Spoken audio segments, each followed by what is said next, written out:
All right, everybody, welcome back. Today, I want to take you down the line of thought of abundance mentality and the power of options. Now, the reason why I call this a line of thought is because we will veer off here, veer off there in a normal fashion. So, this is going to be more of a talk at first, but sooner or later, it's going to turn into a rant. So, I just want to prepare you guys for that. If you hear a lot of noise in the background, some buses or cars or whatever, just know I'm in like the middle of some kind of city center, and that it just is what it is. I don't feel like going all the way back home to have this discussion. I'm going to have it with you while it's fresh in my mind. Now, just a little bit of context, as you guys know or don't know, I'm traveling right now. I'm outside of the country. I'm in a different country right now, and this kind of what brought the talk that I'm bringing you here today, because I was reflecting with myself, asking myself, like, why is my happiness increasing because I'm in this different country? Why do I feel good? Why are there so many positive things that are going on in my life when I'm outside of the country versus inside of the country? And so what I'm going to do is I'm going to tell you guys the underlying reason first. When I like to do these videos, I can't communicate like this in the normal natural world. So I love having this space in these type of videos, right? So what I'm going to do is I'm going to start at the root of it, and then I'm going to bring it up to where, like the average person can understand, or just at the point where most people think about it at, if that makes any sense. So anyway, down at the root, the real reason why I feel so much better, I'm so much happier when I'm outside of these country or outside of the country, is simply because I have an abundance. And for me, an abundance translates to having a lot more options. So what do I mean by that? Well, first things first, let's talk about the obvious, the money aspect. My money stretches a lot farther here than it does in the United States, where I'm from, which means that I get more options for things. That means that I get to not only eat out every day if I want to, but I get to try different foods. I have access to go to different areas that I wouldn't have if I was still in the States. And so I'll give you guys an example. I could go have a 5-star steak dinner today if I wanted to, without breaking the bank. Now, of course, it's going to cost a little bit more than usual, but it's not going to be the $200, $300, $400 bill that I would have got in the United States. And so what does that allow me to do? That allows me to enjoy this type of special dinner, this quote unquote high class dinner, a lot more often than I would in the States. So what does that do? It raises my socioeconomic power. Okay, so that's one of the obvious ones, right? I could do a lot more things. I have access to a lot more locations. I have access to a lot more different people, simply because of the currency difference, which is brought on by the power that is the United States, no matter how they got it. But you get what I'm saying. The next thing is women, of course. Now, I'm not like these other guys, man. I'm not going to these different countries where the people don't like me, right? I'm black. You guys know that or don't know that. So you will never, ever find me in fucking Italy. You know what I mean? There's too many things that I've seen where they just don't fuck with black people. Now, of course, a lot of people like to rush in the comments when you come onto racism and say some dumb shit like, oh, that's just some people. That's not everybody. They don't represent the... Okay, yeah, whatever. Right? But if you're black, or if you've had racism against you, you understand what I'm talking about. I don't want to see a lick of it. I don't care if it's 1 in every 10 people, 1 in every 50 people. I don't want to see it at all. You know what I mean? I feel like 1 is too much, and so that's that thing. So back to my point, I go to countries where I'm either looked at as a human being or normal person, or I'm looked at as special, and I love being in those types of places. And what comes with that, the territory with that, is the women. The women are a lot more receptive to you because of, one, depending on if your height and how attractive you are. Another thing is because socially, the what is it called? The standards of, what am I looking for? The standards of attractiveness is different. What we find attractive in the States does not mean that other people will find attractive, or they put more importance on things like personality or character or money even. Excuse me. Right. Anyway, And so when I go to these different countries, I call it a buff, right? That's like video game speak. You go from let's say a 3 to a 5, or a 5 to a 7, or a 7 to a 9. And so of course when you go up in those levels, your dating experience is a lot more different. It wasn't until now, no, I can admit that. It wasn't until I went to these other countries that I really started to understand dating at a whole new level. And it was because I had a lot more options. I have a lot more abundance. And here's a key point that I didn't have to work for. Let me say that again. I have more of an abundance. I have a lot more options that I didn't have to work for. In the States, what I'm used to is having to go out, having to put myself out there, having to go and face rejection, having to go out and do all these things so I can rack up these numbers. But when I'm in these different countries, it's like it's being fed to me. Now, let me make that clear for a lot of you guys who like to fantasize about these different countries. That doesn't mean that I exist, I'm sloppy, I'm out of shape, and then these girls are flocking to me, right? That's not what that means. It simply means that it's an increase. Like if I go out and I approach, the odds of me getting a number is going to increase. My Tinder, I want to be transparent with you guys. My Tinder, I'll get anywhere from 1 to 5 new matches a day, right? And so that, or likes, I should say likes, 1 to 5 likes a day. And that's extremely powerful. You may not think it is, right? But it really is, because it taught me a lot about dating that I'm going to actually talk to you guys about right now. And hopefully I won't get too far off course here. One of the things I've learned, and I felt this before, right? But this is the first time that I'm actually talking about it, is having options, having a more of an abundance mentality, like physical. Let me say this again. Having an abundance mentality comes from your ability to have options, okay? That's where it comes from. I know a lot of us like to, you have to think and you want to put yourself in the right state. That also works too, but you don't really realize how powerful it is until you really have options. And let me show you guys exactly what I mean. So if I have 1 to 5 new likes a day, right? And let's say I'm matched with all of them. If I have a conversation with 4 of them, and it does, not even 4 of them. If I have a conversation with a woman and we're talking and we're talking and we're talking, and then I'm trying to like get her on a date with me, I'm trying to see like get her number or something, and let's just say that she was just in it for the attention, right? It really, it's what's the phrase, like water off of a duck's back, which for my foreigners out there, what that simply means is it doesn't even faze you.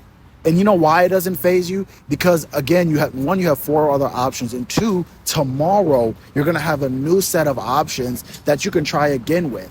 And the thing about that is the ratio of you getting a number and making something happen is a lot higher than versus if you were, let's say, like in the States, right? So in the States, listen, the average guy on Tinder, it's brutal, guys. And you guys know that. It's like if you're on Tinder, listen, the beginning may be great for you, right? But eventually that bitch is gonna stagger off. You're not getting that many options unless you're 8 out of 10, 9 out of 10, 10 out of 10, or you have like something distinct that a lot of women socially find extremely attractive. You know what I'm saying? You have the it factor, whatever it is, or whatever it may be for you. Whatever. But for the average person, bro, that's not happening. You have to go out there, you have to work for it. You have to go out there, you have to try to approach. You have to go out there, you have to get rejected. You have to heal yourself. You have to break yourself just to do something that what I believe should be natural and normal.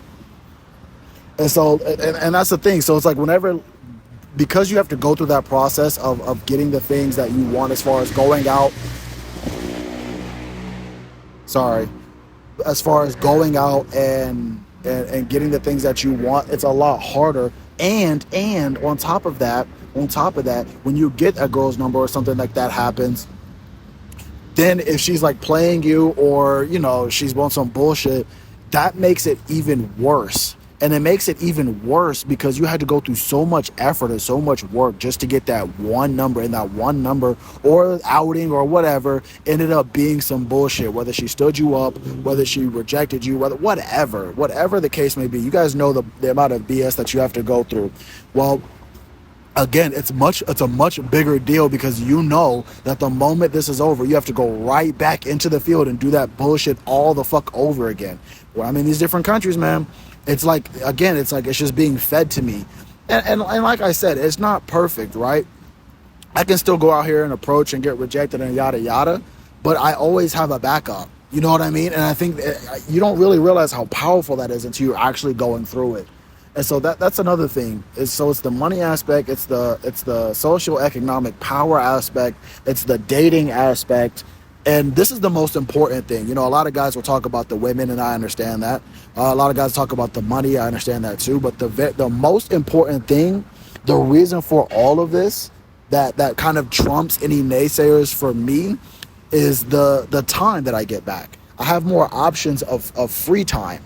You know, anybody knows, right? Unless you have a really good cushy job, which the majority of the average people don't, in order for you to really get ahead financially, you have to be working a ton. Whether that's 50 hours a week, 60 hours a week, 2 jobs, whatever, whatever, you have to do that. Okay, let's not pretend like that's not the reality of it. You have to work very hard. And so, or just, you're not even work very hard. You just have to work a lot. Okay. And that's the thing. Like, it takes your time away. And the same thing with women. Can you go out here and build a rotation from scratch? Of course you can, right? The average person has to. But again, it's the amount of time that you have to invest in order to make that happen versus these dating profiles or whatever, which is doing it on autopilot. It's a huge difference. The biggest thing, the biggest indicator is for me is time. Right now, it's 2:50 on what is today, Saturday or Sunday? It's 2:50 on a Sunday. I'm sitting in the middle of this city center watching people around me work and do whatever the hell. And guess what I'm doing? Fucking nothing. I'm doing this. And you know what it is? You know what I had to come to terms with? I really enjoy this. I really enjoy doing nothing. I really enjoy sitting here and doing whatever the hell I want to do. If I wanted to go home and play video games, I could go home and play video games guilt free. If I wanted to go work out, I could go work out. If I wanted to go make money, I could go make money. If I wanted to go talk to women, I could go talk to women. If I wanted to do anything that I wanted to do, I can do it right now because I have the time freedom to do it. Most people, you have to do this at work. You're probably listening to me at work. You understand what I'm saying? And again, this is not me demonizing work or demonizing society or any of this other shit. I'm just saying, like, I understand why I'm like 30 times more happier when I'm here. And it's simply because the things that make me fulfilled are more easily fulfilled here.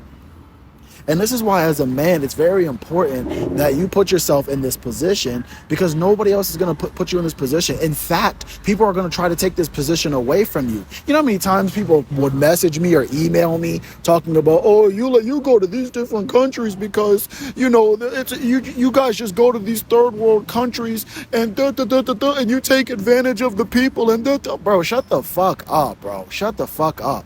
Because the crazy part about it is all of these naysayers and all of these people, first of all they do is talk, right? Because if they were making $20, $30, $40, $80,000 a month, they would be doing the exact same shit, being a hypocrite. Trust me, bro. I've seen people do it, bro. I've studied human nature enough to see people go from absolute fucking zero to making the shit and then becoming the exact person that they thought they fucking hated. I see them do it all the time. So it's not only that, but the only reason why they're bitching and moaning and complaining to you is because you're touchable to them. You understand what I'm saying? Because if you really study the world, especially the way that I do, and I'm not saying that I've studied it, I have studied it more than the average person, but you get what I'm saying. I'm not saying I'm some fucking master's degree, PhD guy in this, but if you studied it enough, you guys know, bro, that there are people at the top, quote unquote, but which is not even at the top. You can find this shit in any basic corporate setting, right? Where people are fucking cheating. People are cheating. People are backstabbing. People don't give a fuck. You understand what I'm saying? But here are these criers and complainers who want to come to you and pretend like you're doing the most evil shit in the world versus these people who are actually doing evil shit in the world. It's like, bro, what do you expect me to do? You want me to stop? You want me to stop? You want me to cure evil? You know what I'm saying? Like, what do you want me to do? That's the thing. And like I said earlier, it's because you're touchable. 200-300 people send an email wanting you to get fired from your job. Your job is actually going to start to consider it just so they don't receive those fucking emails anymore. Let's say 3,000 of you decide to write a bad email about Jeff Bezos and Amazon. They don't give a fuck. They don't care. Nothing's gonna happen to that man. That man can drop $10,000 and not even want to pick it up because he already made the money back. That's just how that works. And so again, this is one of those things where it comes to the point to where you realize that you have to stop allowing other people to tell you what it is that you should or should not be doing, period. You have to, especially as a man, you figure out what you want out of this world and what you're willing to do to get it, and then you go after it every single day. So many people tell me that they're lost or they don't know what to do, and I simply ask you, like, what is it that you want? Okay, and then put yourself in position to go get it. The reason why I'm in these different countries, there's a lot of reasons why I'm in these different countries, but a part of it is to realize that I the first time I traveled, I realized, like, wait a minute, my pros and cons for my life fluctuates, which means goes up and down. It differentiates when I'm in these different countries, right? So one of the big ones that I mentioned earlier is when I'm in these different countries, the racism that's in my life goes down dramatically. You understand what I'm saying? But what happens is, again, it's like a pro and a con. So you're essentially trading something. So when I go overseas, when I go to these different places, and again, I like to pick my places strategically. You know what I'm saying? I don't just bum off to anywhere, right? But when I go to these different places, the racism goes down, but you know what goes up? The classism. But guess what? I earn American dollars, so classism is nothing to me. So I could take advantage of classism the same way that white people and other races take advantage of racism.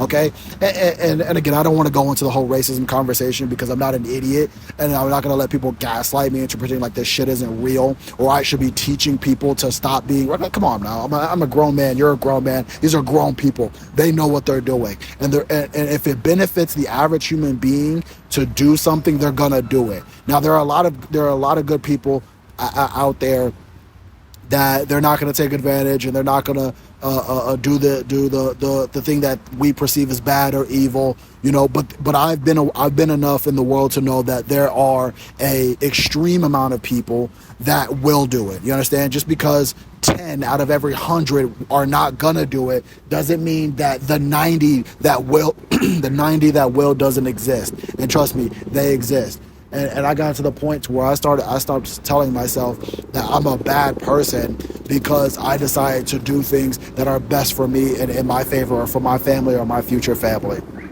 And so it's plain and simple, man. I'm a go-getter as far as I'm willing to do what it takes, at least within my power, that I actually want to do in order to go do these things. God damn, bro. Does everybody want to come outside today? Freaking helicopter in the middle of the sky, motorcycles and shit. You know, I even tried to get away from everybody, but damn. They say, hey, buddy's recording. Everybody make noise. Buddy's recording. Everybody make noise. No, okay, anyways. But yeah, man, that's really what it is. This is where like when I really sit back, like I sit back right now, and I'm happy, man. I'm just happy. Okay, could things be better? Of course. Could I be richer? Yes. Could I be more in shape? Yes. Could I be more handsome? Yes. Could I get better looking women? Yes. Whatever, bro. Everybody has things that they want, but if I really sit down in my space of gratitude that I'm forming right now, it's like, bro, I'm fucking chilling. I enjoy it here. I love it here. This is the whole. No, please make some more noise. This is the whole reason why I do these things that I wanted to in the first place. And now that I've quote unquote understand the method, you guys seen that guy? I understand it now. Now that I'm understanding the method, bro, it's like I'm gonna be doing this a lot more frequently. And being in these different countries makes me realize like how privileged I am to be an American. And let me kind of break that down before a lot of you guys get the wrong idea of what I'm talking about. I simply mean that I love being an American because of the advantages that it gives me across the world. We all know that the dollar is in a strong position. The dollar is strong as far as like the average currency. Now we could go deep and say, oh, well, why is that? And it's because America is a fucking bully, and it bullies other countries, and it would devastate their economy if they don't allow it to be. We can go into that, but at the same time, bro, it's like, to me, understanding all of that, which there was a time in my life where I really wanted to, understanding all that is vanity to me, because it's like, okay, now what? You know what I mean? It's like, oh, America's big and bad. Are you going to stop it? You know what I mean? Like, what are you going to do? You're going to go out there and tell them to stop? You want to write them a letter? You want to be James Bond or 007 or Mission Impossible or whoever the hell and try to stop come on, get the fuck out of here, bro. Like, be honest, be an adult. Okay, and that's kind of where I'm at with it. I'm at the point now, mentally, intellectually, spiritually, to where it's very difficult to persuade me to do something because it's not good for the world. You know what I mean?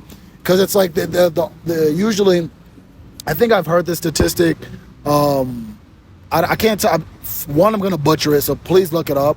But understand the underlying message. People, first of all, people were talking about like how recycling is useless. Have you guys heard that? Somebody said that recycling is useless, or it's like the amount of people who are recycling. If you compared it to the amount of what are they called? The amount of people who fly private jets, or people who fly private, the fact that they do that is like destroying everything that recycling has done. Now, of course, like I said, I probably butchered that, but you get what I'm saying. You're trying to do everything right. You're trying to do this. You're trying to do that. You're trying to do that. Meanwhile, there's these companies and these people out here who are saying, yeah, good job, everybody. Keep doing what you're doing, while they keep doing what they're doing, making the shit worse in the first place. You understand? It's like a superhero complex. I was listening to this guy who's a lot more wealthier, a really wealthy guy. Let's just say that he makes really great money, and he was simply talking about how he said people usually, and he was talking about poor people. Poor people usually act in a way that they wished rich people would act in a way. So, and what I got from that was simply him saying, like, people will say, oh, you need to be more humble. You need to have humility. You know what I'm saying? And he was like, yeah, poor people say that because they want rich people to do that, because they don't want rich people to come out here with their $1,000 suits and their $20,000-$30,000 watch and their $500,000 car. They don't want to be flexed on. That's why socially you have to fake like you're humble. And trust me when I say fake that you're humble. You know many guys, bro, golly, this shit actually pisses me off. It's like when people are like, oh, bro, what's his name? Warren Buffett. If you don't know who Warren Buffett is, he's a really rich guy, a really, really, really rich guy. If you don't know who he is, look him up. He's really rich. I'll say that. People say, "Oh my God, Warren Buffett is so humble." They even did a video on him on the news. So he's like, "Oh, bro, he drives a 1960 something Cadillac, and he still stays in his home that he bought in 1933." And I'm looking at this shit, bro, and it's like, bro, that's for morons. You understand what I'm saying? When you understand PR, bro, you understand this is all PR. Him and Bill Gates, every time you see them, they're wearing like these certain clothes. They're like, "Oh, bro, the fucking the rap artist or the people, they don't wear designer, bro. They don't, bro. People, these are the difference between people who look rich and people who are rich." And I'm like, bro, what the fuck are you talking about? We're talking about Warren Buffett and Bill Gates. Let's keep it real. These are fucking nerds. And I say that, bro, like I'm a nerd, okay? I'm not above that shit, but these are fucking nerds. If they wanted to be drippy, they couldn't. If they wanted to have some style, they couldn't. They're fucking geeks. They're nerds. What are you talking about? Look, bro, the reason why Bill Gates and fucking all these other guys dress the way they do, because they have no sense of fucking style. Look at fucking what's his name? Facebook guy, Zuckerberg. You guys seen Zuckerberg? Zuckerberg for the past like 5 years, and I peeped it the moment that it happened. The past 5 years, he's like, oh shit, I have a lot of fucking money. I can be cool if I wanted to. He starts hanging with people who are cool. He starts dressing like people who are cool. He starts wearing diamond chains. I'm like, get the fuck out of here. Mark Zuckerberg wearing diamond necklaces? The fuck out of here. But again, when he does it, all these other which really these people are fucking racist, but all these people are fucking dick eating and dick riding. Like, oh my God, bro, do you see that new Cuban, that new chain he has on? Oh my God, he's so cool. Have you guys seen the Louis Vuitton shirt that he wears? Man, the fuck out of here. That bro was hanging with black people, bro, or hanging with people with a sense of style who are putting them on game. That's exactly what it is that I'm talking about, bro. It's like a lot of people are, this is where it's like you have to be very careful, especially if you listen to me, bro. You have to slowly remove yourself from group think that is society. Some fucking, oh my, people just hear great quotes and then regurgitate it. Some dude said, what did he say? He said, what did he say? He said, what's that quote? It's like, Something is loud, but wealth whispers. Have you heard that shit? What do you say? It's like rich is loud, but wealth whispers, or something like that. Broke is loud, wealth whispers, right? And it's like, bro, who the fuck are you? What are you talking about? They don't whisper for shit. You just can't see where they spend their money at. You can't see them. You can't see their $10,000 a month gym that they go to. You don't even know where it's at. You know what I'm saying? You will never be able to see them at a Ferrari dealership because you don't even know where your Ferrari dealership is at. You have no idea, bro, the yacht club that they go to. You don't even know where that's at. You don't even know where you could buy a yacht. Let me ask you a quick question. How much do you think it costs to spend a week 5-star in Monaco? Most of you guys don't even know where Monaco's at. And again, when I say most of you guys, I'm not even talking about you. I'm talking about the fucking dumbasses who actually believe that what they see about these people on the internet, on television, and all this other goofy shit. No. So yeah, that's what I'm talking about. Because it's like, bro, I get so, and again, this fed upness comes, this anger comes. It simply comes from a place that you have to deal. This is like the average person in society. You understand what I'm saying? The average person in society is told what to think, is told what to do. And again, I'm not against that. I think that's necessary. I think there are a lot of people who are not that smart in the world, and if you don't tell them what to do, they're just going to end up doing dumb shit that's going to ruin it for the fucking rest of us. You feel what I'm saying? So yeah, man, that's what I'm saying. So to kind of go back to the options and the abundance thing, it's like, try to get that as much as possible, and really understand what it would take to get it. Because the more that I started performing at a higher level and being in these circles of people that are performing at these higher levels that are making a lot more money than me, I started realizing these guys are cheating. These guys are cheating. And I was like, bro, I'm thinking to myself, like, it's such a psychological break for me, because it's like, bro, I can't bring myself to cheat. I can't bring myself to be dishonest. I can't bring myself to be, what is it, like tell a white lie? You guys ever heard of that shit? Oh, bro, just tell a white lie. Bro, it's a lie. You don't have to put an adjective in front of it to describe what it actually is, which is a lie. You know what I'm saying? It's like, but bro, these people, this is what success takes. Now again, of course, right? There are a lot of guys out there who, you did everything right, because I meet a lot of these guys, right? Mostly guys in IT, software engineers, software developers.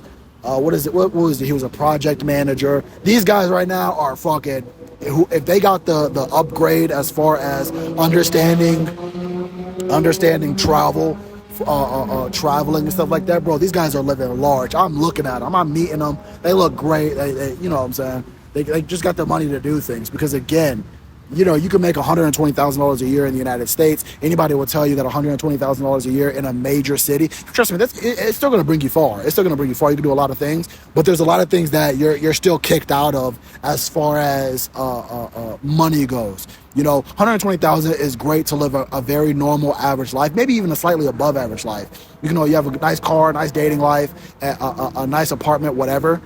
But again, bro, you take that $120,000 and you go to one of these other countries where the cost of the average living expenses is like $20,000 a year. Jesus Christ, you have no idea the power of money to do some shit like that. And again, it's like that's the thing. I learned that when I was traveling. I realized that I was spending $1,000 for rent. So that didn't include the internet and utilities and all the other shit. I was spending $1,000 for rent. Let's just say a smooth $1,500, right? $1,500 for a fucking, it wasn't a box. You know, it was still small, but it wasn't a box, you know. It was good enough. It was good enough, but still was way too much money. I take that same $1,500, bro. I'm staying in fucking high rises, top floors with fucking butlers and shit. And maybe not butlers, they're just people who come get your laundry, and then you could call whenever you want to, and then they'll get you whatever you need for a price, of course, but still having that option is awesome. Excuse me. Yeah, man, I guess the whole reason of this talk is figure out how you can get more of an abundance I guess there's not even a reason for this talk. I'm just kind of bringing you guys down my thought process of why I feel so much happier when I'm in these different countries, simply because of the lifestyle that I'm able to provide myself, that I'm able to live off of for 1 to 3 months at a time. And now that I understand it now, it's just we're just gonna keep continue to bring that from 1 to 6 months to 1 to 8 months to 1 to a year, whatever. So yeah, guys, that's all I got for you. I hope you enjoyed this talk with me. I enjoyed talking with you guys. I'm going to talk for like 3 more seconds till this hits 30 minutes, and then I'm going to see you guys later. All right, peace out.